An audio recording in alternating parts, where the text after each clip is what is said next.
You're still alive? Good. Apparently Skynet's got a real hard-on for you, so we figured why not use you as bait? Aren't you afraid that Skynet will bring a lot of firepower if they know we're both here? Afraid? No. Prepared for that eventuality? Yes. We've got eyes on the ambush site from every angle. If anyone shows up, it means they were listening. What if it's one of our guys, or just a scavenger? Too bad. We can't have anyone or anything sabotage our plan. Not this time. This time? We were very close once before. For years, we've been preparing for the final attack. But it took just one man to fuck everything up. That day, Perry, our previous field commander, died, and I inherited control of South Division. Since then, I've been making sure that no one fucks up again. We've got movement. Take position.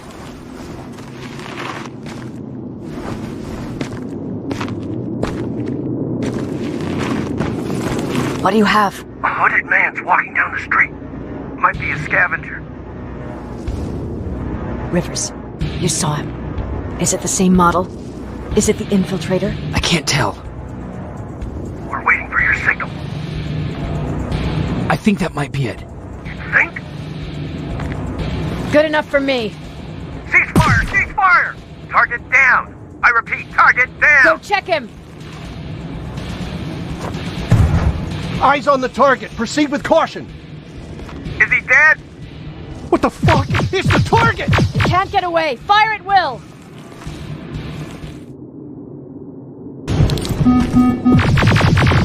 He's in the open! It's in the open! It's a fucking machine!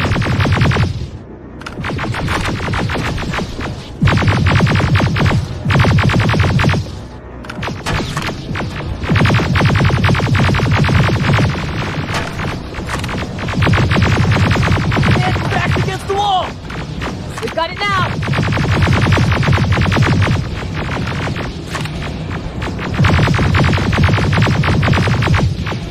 What the fuck? Everyone on me!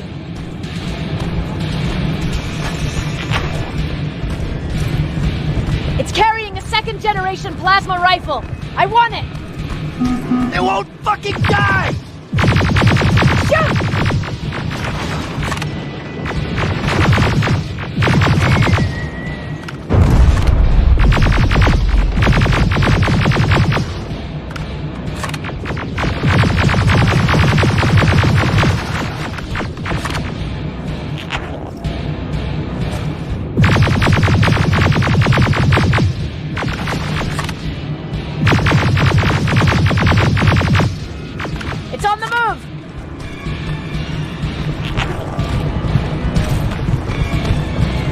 Take cover!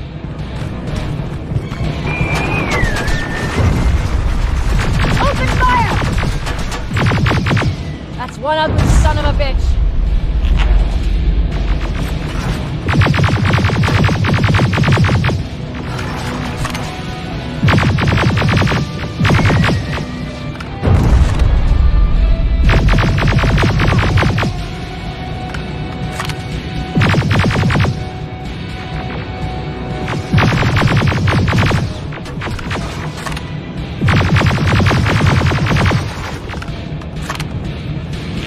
Not again!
Commander! We got it. We finally got it. Good job, Rivers. Stay there. We're on our way.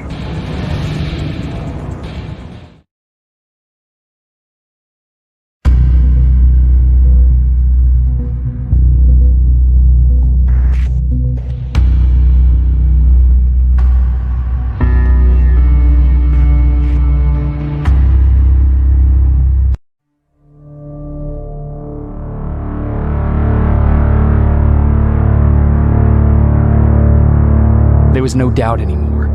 Skynet had created a cybernetic organism. It was designed to blur the line between a man and a machine. People started to think that there were Terminators amongst us, wolves in sheep's clothes. Some of us left, even though we hadn't seen any other infiltrators yet. Or at least, we didn't think we had. And that fear of not knowing was what turned the tide of this war. That night, Skynet won. I still have to run some tests, so for now I would say no. We need some more time, I Connor. know you don't want to hear this, Commander, but if there's one person who can help us, it's Dr. Mack. Mac, we don't even know if he's alive. He is. He's in the Hollywood Hills. We knew a time would come when we'd need him again, so we've kept an eye on him. Wait. You've been watching him without telling me? Let your emotions cloud your judgment before, Commander. That's why I decided that Mack's whereabouts were no longer This is your bullshit. concern. He can't just magically fix all of our problems. He's a man, not a god. A man that makes That's mistakes. enough, Commander. You know what happened last time. He's the reason Perry's I dead. said that's enough. Sergeant Rivers? Yes, sir. TechCom believes that being marked for termination is a badge of honor. A sign that we're doing something right. We wear it proudly. And knowing you're wearing such a badge, Rivers, is all I need to trust you with handling this mission. Commander Barron will fill you in on the details. Good luck, soldier. Over and out. Looks like you're going to Hollywood Hills. Dr. Edwin Mack is the one who taught us how to use Skynet's weapons, so there's a chance he can do it again. Take him that second-generation plasma rifle and see if he's able to reprogram it. If we want to use Skynet's weapons, we need to bypass their encryption lockouts. How will I find him? He's obsessed with surveillance. So when you get there, look for any cameras, biometric sensors, or any other tech stuff. He should be around. That's it.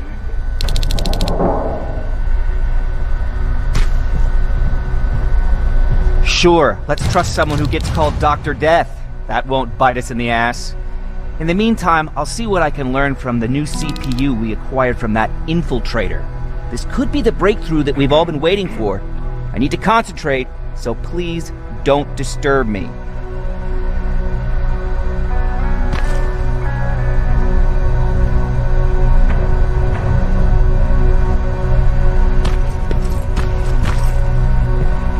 What do you need? Anything I should know about Dr. Mack before I leave? Only that he can't be trusted and he's highly manipulative. So you need to stay cautious. Was Mack the one whose drone you smashed? Yes. Yes, it was. I've never told this to anyone, but before I met Mack and Perry, I was wandering alone. Didn't have a map, so I drew one myself. The first people I came across were two guys, old enough to remember Judgement Day. We camped out together. They gave me advice, we shared some stories. Sounds nice, right? See, there are still good people out there. They weren't good. Although, not cutting my throat in my sleep makes them more or less gentlemen. When I woke up, all my things were gone, including my map. There I was, lost in the desert. Thirst and hunger. I knew I was gonna die. I passed out with my face in the sand. But next thing, I was lying in a bed, bathed and wearing clean clothes. You're lucky someone found you. Someone did find me. Too bad it was Skynet. Through the window, I saw thousands of Terminators. First I thought it was a work camp, but it was something else. A Skynet research facility. They kept me alive, but I didn't know why. I thought I was the only human there. But after a while, someone came into my cell. A man. Well-dressed, clean-shaven. You want to take a guess who that was?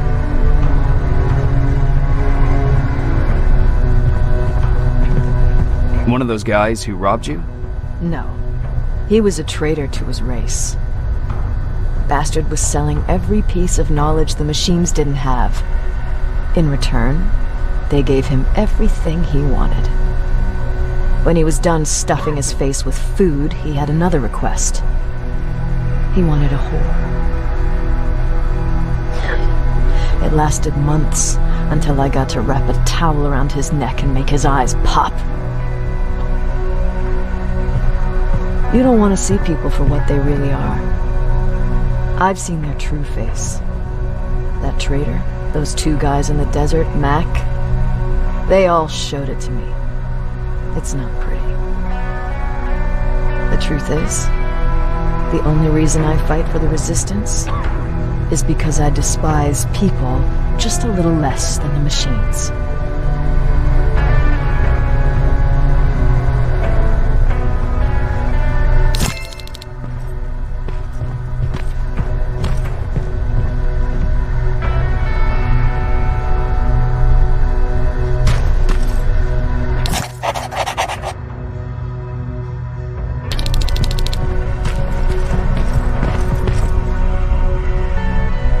Jacob, do you have a minute? Of course. I've heard that you're going to Hollywood Hills. Well, with Baron yelling like that, the whole shelter heard. He wanted me to tell you if I needed anything, so here it is. When you get to Hollywood Hills, could you stop by my old house? It's near the Griffith Park tennis courts. I wonder if Peter went there and left something for me. I know he'd be stupid to go there, since now it's behind the Annihilation Line, but then again, he was always full of stupid ideas. I'll see what I can do. Thank you. Look at him. He never talks to anyone. He just sits there. I bet he's one of those machines. Don't be shy, Rivers. Turn up the volume, Jacob. What's the situation like in the shelter? Not that great. People are getting nervous. A lot have already left, and even more plan to leave. Even Mark and Laura saw him packing earlier. And what about you? Just the thought of running again's making me sick. Must be getting old. Plus, we got everything we can need right here. Where else would I go? Besides, I have faith that Baron would never let anything happen to this place. She's way too upset about security. Earlier, you said that a new era started. What changed? Well, for one thing, with Tucker dead, I became the new leader of the group. Something I never expected or wanted, for that matter. What did you do about it? That same night, I looked around at all those people who survived, and I felt scared. Scared of what they expected of me. I started to walk away like I was on autopilot. I don't know if I wanted to run away or to kill myself. But then, something surreal happened. I found a metal door in the ground in the middle of nowhere. I was real unsure about what I might find under it, but what I did find was the aftermath of a massacre. More Terminators? That's exactly what I thought at first, but it turned out to be something even more scary. It looked like they decided to commit suicide. I couldn't understand it. To me, they had everything. Food, water. They even had a case of beer. So, I got shit-faced and started crying over my brother's death. But I realized something. I realized I could maybe survive there. Did you stay there by yourself? No, I told everybody about the place. I felt I owed them. After that, we were all right. That night, I learned two things. Firstly, that it's okay to be scared. Secondly, that there are two sides to everybody.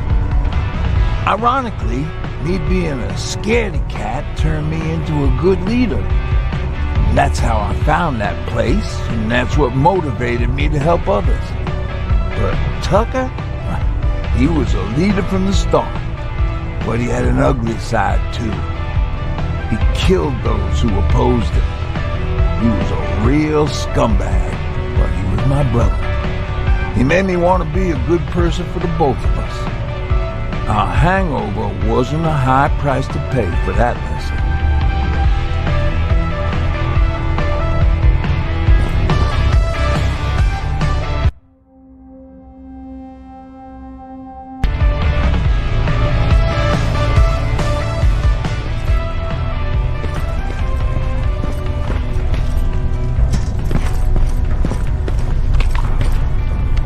Jacob, I didn't see you there.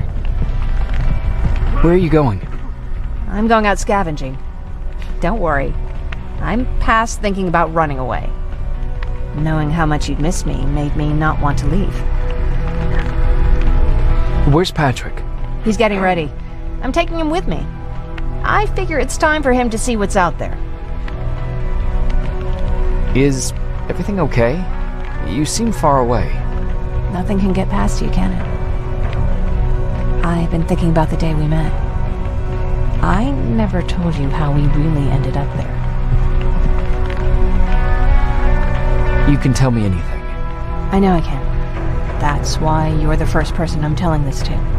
That day, loud hammering woke me up. When I came downstairs, I saw my father nailing the window shut. Through the crack, I saw them coming. Hundreds of metal heads and their red eyes. Even though they're just empty shells, I could feel the hate radiating from them.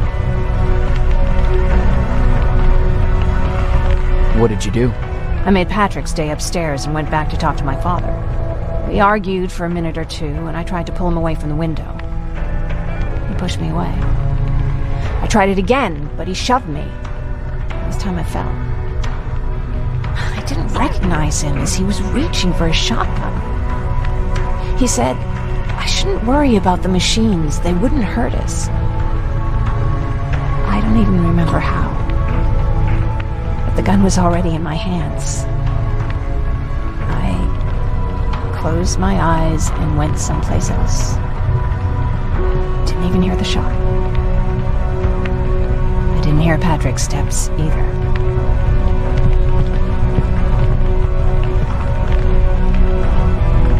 Did you lose consciousness? I guess I did for a moment. It was the taste of blood on my lips that woke me from my trance. I threw the gun away, grabbed Patrick, and tried not to notice the hole in my father's unmoving chest.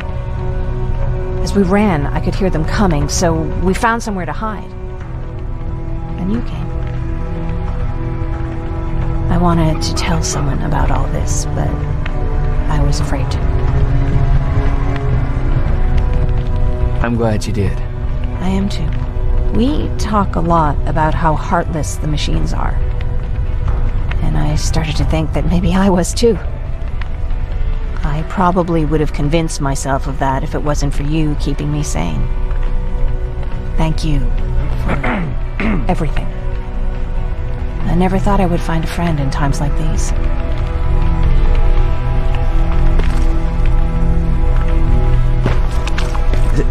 Is it true? I can look human now?